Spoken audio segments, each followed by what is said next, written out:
Jake Paul, it's clear to me you are desperate for a reality check. You know what? If I made my money impressing 4-year-olds on YouTube and managed to somehow become a multimillionaire from it, I'd probably live in a dream world too.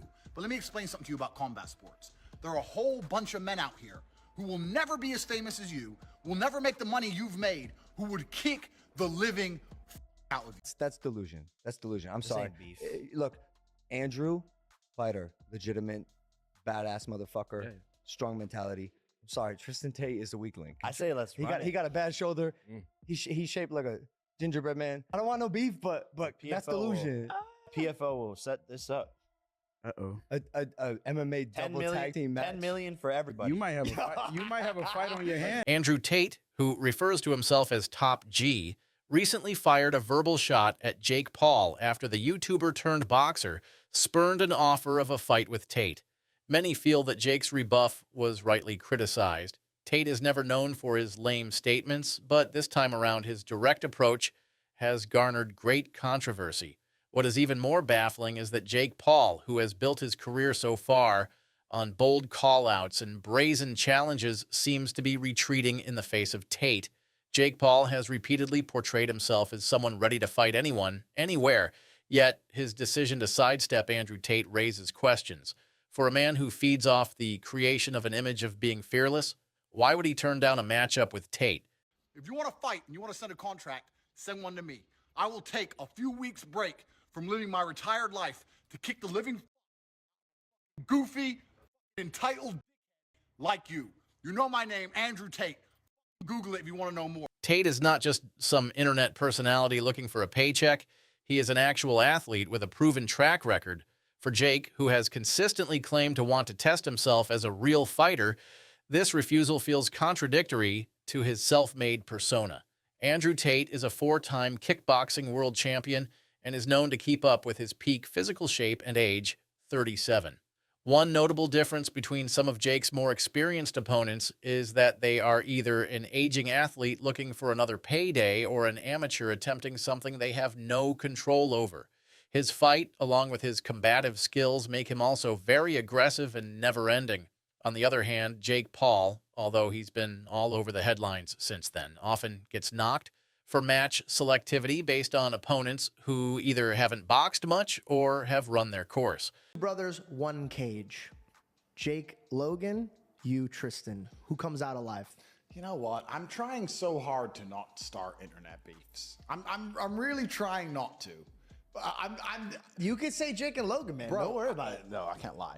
Bro, I'm going through life.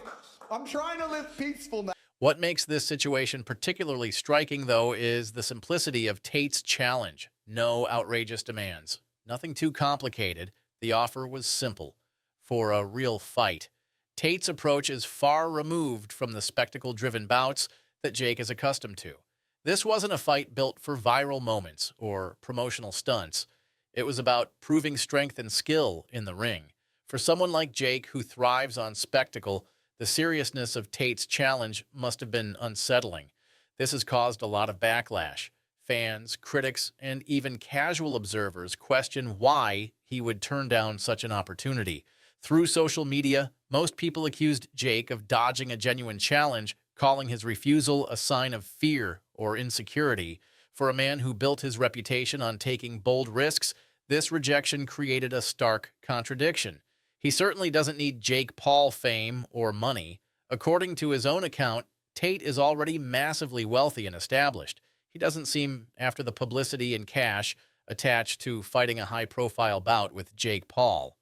Yeah, he'll never do that, though. He knows. He knows way. One, he's under contract. And he's two, not his own boss. And two, he won't do it. He knows better. He might and it's funny to say, like, yo, it's scared of Jake Paul and will never box. Instead, his offer seems rooted in some actual desire to settle the score in the ring, a quality now so rare in this world of manufactured rivalries.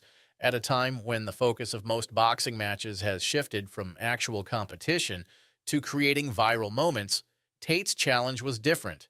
It is the essence of combat sports. Two men stepping into the ring to test their skills and resolve.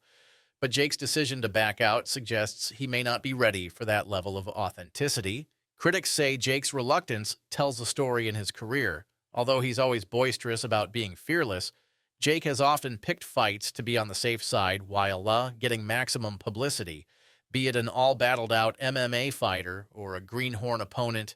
Jake's matchups have generally been on his favor. Champions of the past, we have world champions of the present. Marissa Shields in the building. Marissa,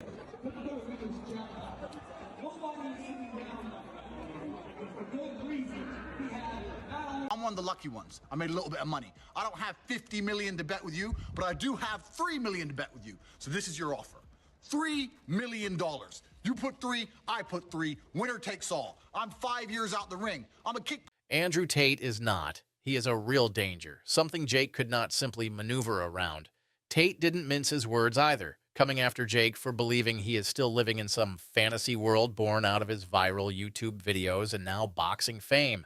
If I built my wealth by entertaining children on YouTube, I might live in a dream world too, quipped Tate, sarcastically ripping apart Jake's idealized image of himself. This is a reality Tate is very proud of to present to others, since this is just how polarized the two are. While Jake Paul keeps himself in the headlines based on manufactured drama and theatrics, Tate's reputation is that of authenticity. His record speaks to itself, and his hard-nosed approach to life and sports has won over faithful followers. In contrast, Jake Paul's refusal to fight Tate has even made even the most rabid fans wonder about his motivations and credibility. Not fighting Tate may have saved Jake from a loss in the ring, but heavily damaged his reputation. For someone who was so keen on doing away with the YouTuber tag and establishing himself as a legitimate fighter, the move feels like a step backward. It has painted him as more interested in keeping his undefeated record than taking on real challenges. If you want to fight and you want to send a contract, send one to me. I will take a few weeks break from living my retired life to kick the living out of a goofy, entitled dickhead like. But let's say he would call you to fight. Would you take it?